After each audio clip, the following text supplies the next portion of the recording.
équipe bu ñu jox mbégte gu rëy la ndax lu ñuy gis ci moom lañ doon xaar ci ñoom démb laa doon wax entraîneur bi ma ko doon woo ak président fédération bi que lu ñu gis ci terrain bi lii dooree ba tey mooy ay jàmbaar ñoo xam ne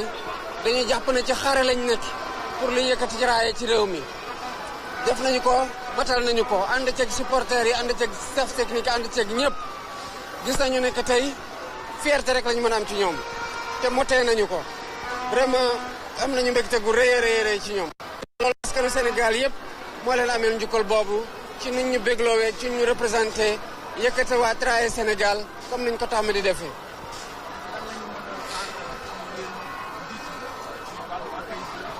d'abord dalal leen ànd ci askanu Sénégal ñu xam ne que li ñu def defaluñ ko seen bopp askan gi lañ ko def raaye la yow mi la ñu yëkkati ñu delloo leen njukkal gu toll noonu comme niñ ko defee woon waaye bii na doon bu gën a rëy liñ ciy dooree nag mooy sénégalais yi fépp ci biir Sénégal xam na dañu nekk di fête à la face du monde pour un titre qui ne se battait pas pour un palmarès.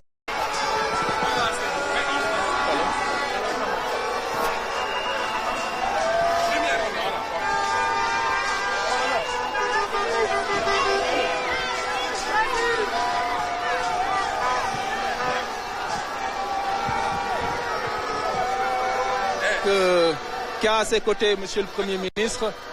et la Première Dame. Nous allons tout de suite écouter la réaction du Président de la République après cette belle victoire, cette deuxième étoile pour le Sénégal. Vous imaginez que la joie, elle est indescriptible. Nous sommes passés par toutes les émotions. L'équipe a montré une pugnacité extraordinaire. Je disais hier à l'avant-match au président de la fédération et à l'entraîneur que du début du tournoi jusqu'à la fin, nous avons vu des hommes de devoir sur le terrain, des patriotes qui ne se battaient pas pour un titre, qui ne se battaient pas pour un palmarès, mais qui se battaient pour notre honneur et notre dignité. Ils ont fait preuve de solidarité. Ils ont donné un sens du sacrifice particulier et le Sénégal, comme d'habitude, a encore gagné. C'est une victoire des Lions d'abord, du staff technique, c'est une victoire de tout le peuple sénégalais et nous allons forcément montrer encore davantage de belles choses et montrer à la face du monde que le Sénégal s'est hissé à la hauteur des enjeux et a relevé les défis les plus coriaces. Et nous l'avons fait ensemble avec tout le monde. D'abord, je crois que face à cette liesse populaire-là, il faut convenir que la journée de demain est une journée chômée et payée pour que tout le monde puisse fêter jusque tard dans la nuit en priant que Dieu réserve à tous, préserve tout le monde de tout le mal et que les gens puissent fêter jusqu'au bout de la nuit et évidemment rentrer se coucher. Pour ce qui est des Lions, nous leur réservons un accueil chaleureux et forcément, comme disait mon prédécesseur, ku def lu rëy am lu rëy. waaw di sant yàlla bu baax équipe bi ñu gis ci terrain bi équipe bu ñu jox mbégte gu rëy la ndax lu ñuy gis ci moom lañ doon xaar ci ñoom démb laa doon wax entraîneur bi ma ko doon woo ak président fédération bi que lu ñu gis ci terrain bi lii dooree ba tey mooy ay jàmbaar ñoo xam ne dañuy jàpp ne ci xare lañ nekk pour lu yëkkati ci raaye ci réew mi def nañu ko matal nañu ko ànd ceeg supporters yi ànd ceeg staff technique ànd ceeg ñëpp gis nañu ne que tey fierté rek lañu mën a am ci ñoom te motee nañu ko vraiment am nañu mbégte gu rëy a rëy ci ñoom. loolu askanu Sénégal yëpp moo leen ameel njukkal boobu ci nit ñu bégloowee ci ñu représenté yëkkate waa Traye Sénégal comme niñ ko tàmm di defee.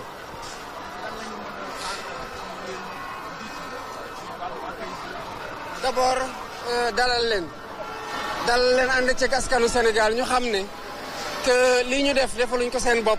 askan gi lañ ko def raaye la yow mi la ñu yëkkati ñu delloo leen njukkal gu toll noonu comme niñ ko defee woon waaye bii na doon bu gën a rëy liñ ciy dooree nag mooy sénégalais yi fépp ci biir Sénégal xam na dañuy nekk di feete ba bët set kon daanaka liggéey suba dina metti mu nekk suba bésub feet la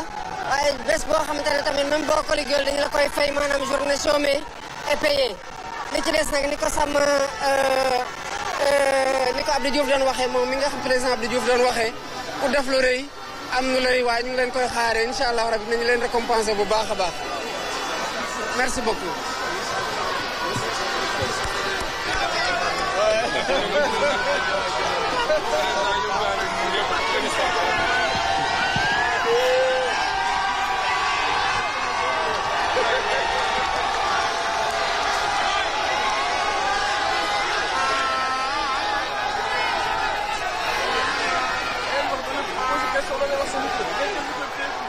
Voilà, des moments d'émotion, des moments de joie.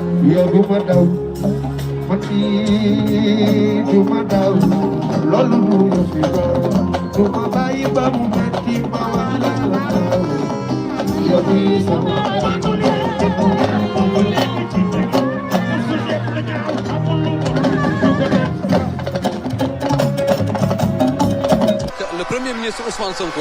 avec quelques collaborateurs ñu ñëw nag ngir saafonte ak askan wi ngir également fêter victoire bi nga xam ni moom la Sénégalais yi jëlee fële ci Maroc. absolument muy image bu extraordinaire boo xamante ni dañ koy découvrir ndoo ak li nga xamante ni moom mooy peuple bi muy lu rëy lii moom tey daanaka lu histoire di jàpp la lu taarix di jàpp la. ndax nekk na loo xamante ni lu am solo la nga gis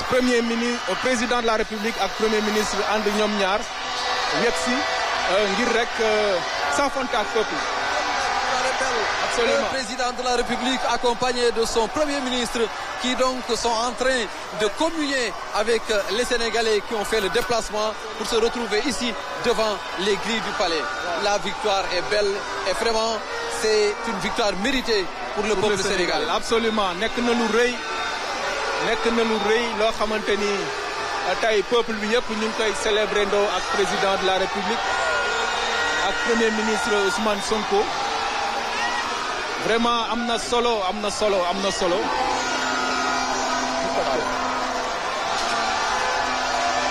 ñu bàyyi leen kon ngeen vivre ambiance bi muy ambiance bu am solo. C'est des Sénégalais de tous âges qui se sont retrouvés devant le palais. Des hommes, des femmes, des enfants. C'est vraiment